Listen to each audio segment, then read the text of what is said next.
Hey everybody, this is Matt, and I want to share with you how you can create your very own textbooks using Google Slides. So whether it's for a unit, a chapter, even a whole entire year, this could be a very good tool for you to use. So how you would want to get started is going through Google Slides.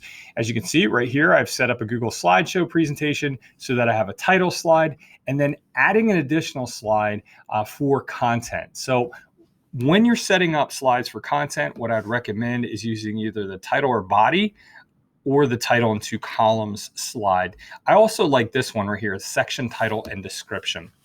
So adding content is pretty easy. I'm going to just copy and paste some content that I wrote here in a previous example that I've used. And so as you can see right here, I've already put in some text. I've put in some bullet points right here, and that helps things stand up. Now, you see how everything's crunched together? What I would recommend doing is formatting this and formatting the line spacing so that you add space before the paragraph, or you can use the custom spacing to give you a little bit more. So let's just show you what that looks like. So I'm adding content right here. Things to stand out and the things to make it a little bit more accessible for students would be adding emojis. So you can use a tool like Joy Pixels, as you can see right here, this Chrome extension that I have, as a way for things to stand out. I wouldn't necessarily replace text. I would maybe use an emoji with text. So I'm going to put down right here for an appetizer. I'm just going to put down, we'll do a bread. Okay, and you can see this right here. I'm going to just go ahead and put in this appetizer right here. And what I can also do too to make certain text stand out is obviously use the bold or highlighting or text color tools. So that might make things a little bit more accessible as well. I love adding audio. So if you have students in your classroom that need text read to them, one of the cool Chrome extensions out there now is called Mote. So Mote, you don't need an account as a student.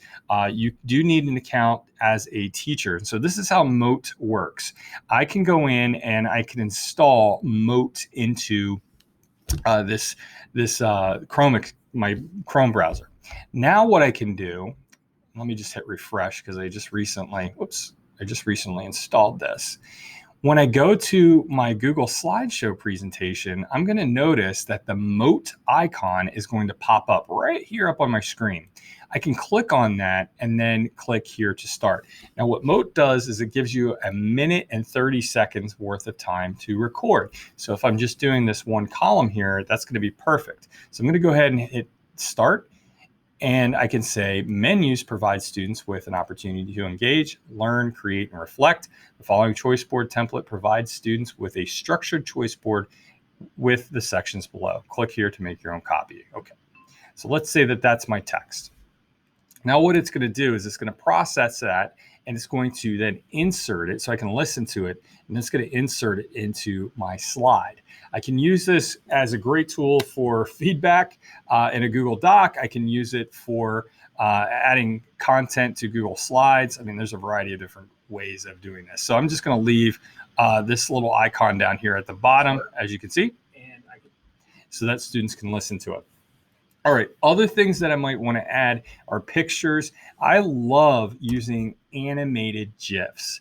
Okay, so an animated GIF is basically a way for people to see how something works, okay, in pictures. So this example right here is of this four course choice board. Now you could use a tool like Screencastify to record a video and then save it as a GIF. Now watch what happens here. I'm going to go right into my presentation. I'm going to hit paste, and now I can actually crop out anything that I don't want. So you can see some of the tabs up the top. That's going to make it really look ugly. So I'm going to just go right here and I'm just going to crop out anything I don't want.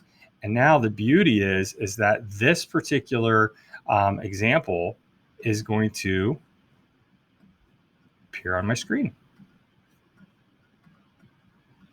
All right. So when I go and I hit present, check this out. So you're going to have right here, you're going to have your menu, you're going to have your choice board. And actually, if you notice, shrink this down here for me.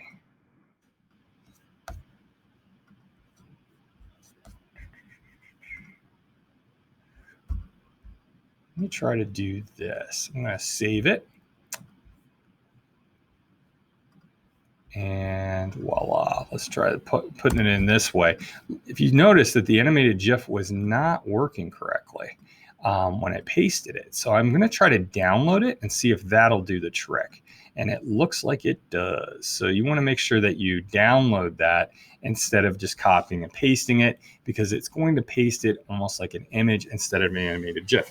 So you can see right here that this is going to actually make it look like somebody demonstrating how it's actually working. Now, let's say, for instance, I wanted to add where you can make your own copy. I wanted to add a link right here. A lot of times, hyperlinks are very useful for additional resources, scaffolds and supports, such as maybe unclear vocabulary terms, new vocabulary terms. Maybe you want to have a video clip or a website pop up to help define that term. That's one thing that you can do. So I have this document here that I want everybody to be able to access. So I'm going to go in and I'm going to get that example right there. And here it is. And I'm going to just copy this URL. And I'm going to go ahead and into my presentation here. And I'm going to just add a link and paste it. Okay, so now, once again, you have the text right there. Now, a little tidbit, little piece of information that you may want to consider in order to make links more accessible is to change the font size. So you can see right here, it's an Arial 10.5. I would recommend maybe bumping that up to like a 14 or 13, okay? And then maybe highlighting it so that that link stands out. A lot of times hyperlinks kind of blend in with content. So to make it a little bit more accessible, especially in a hyperdoc or even a book like this, make the text just stand out a little bit bigger. All right, so now I'm going to go through, and did you know also that you can link to certain slides? So for example, if I wanted to maybe add right here some controls, this is one of my favorite things to do right here, is to add like maybe a picture of a house and say that that's the home button. It's going to take you back home, okay, to the home page. I can do that, and I can just click on it. And what I'll do is I'll actually hyperlink, but I'm going to hyperlink to a slide in this presentation, and I'm going to link to the first slide. All right. And then over here, what I'm going to do is I'm going to add an arrow. And that arrow, I'm going to go say that that's for forward. Let me just bump this over a little bit. All right, so we'll do that as forward. And once again, I can actually link to the next slide. And then let me get another arrow here. And I'm going to go ahead and I'm going to actually link it to the previous slide. Okay. And the beauty of this is that I can make this, I'm just going to make it a little bit better here. I can go through and copy this, and then I can paste it into each slide of my presentation if I want. So I can keep going back and forth, back and forth. I can paste it right here. And obviously there's no previous slide right there. So I can just go ahead and get rid of it. And I can get rid of the home slide right there. All right. So other things that you may want to consider adding to your book would be also inserting, say, Bitmojis. Kids really love them right now. They're really engaging. So Bitmojis, clip art, things like that. So you can get the Bitmoji Chrome extension here, and you can add Bitmojis into your book. So there we go. Put that in there. All right. So I have choice boards.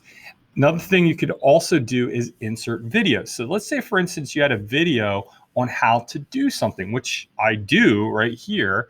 I'm going to go ahead and grab that video. And this is a video that I created on what are choice boards. So I'm going to go ahead and get this YouTube video.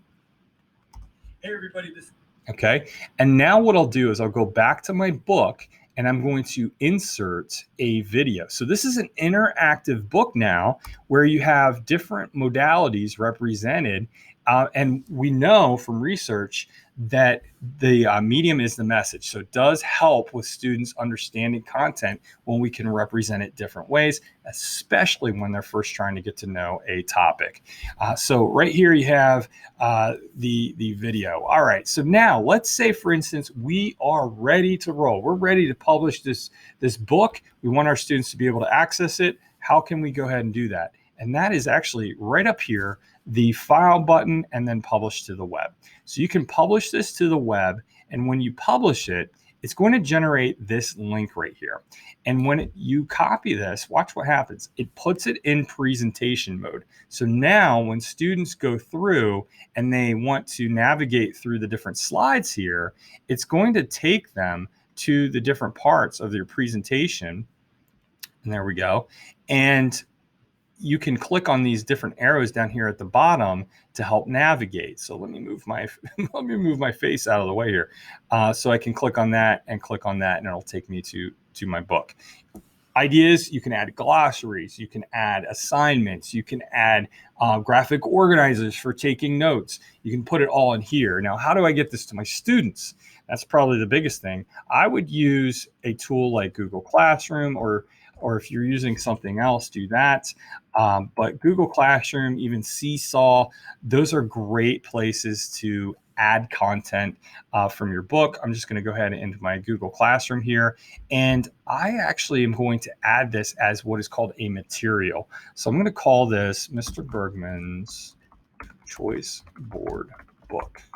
All right, and then I'm going to add a link. I'm going to paste it. And now I'm going to post it. So up at the top here, it's just got to take a second or two. Now we're ready to roll. So here's the book. Students can click on it. You can access it at any time. It's a great way to customize a book according to your needs. It doesn't have to be extensive. It could be just on a single lesson. But the idea is to give students different ways to interact with content in order to help them understand. So hopefully that's helpful to you. Feel free to use these ideas in your own situation.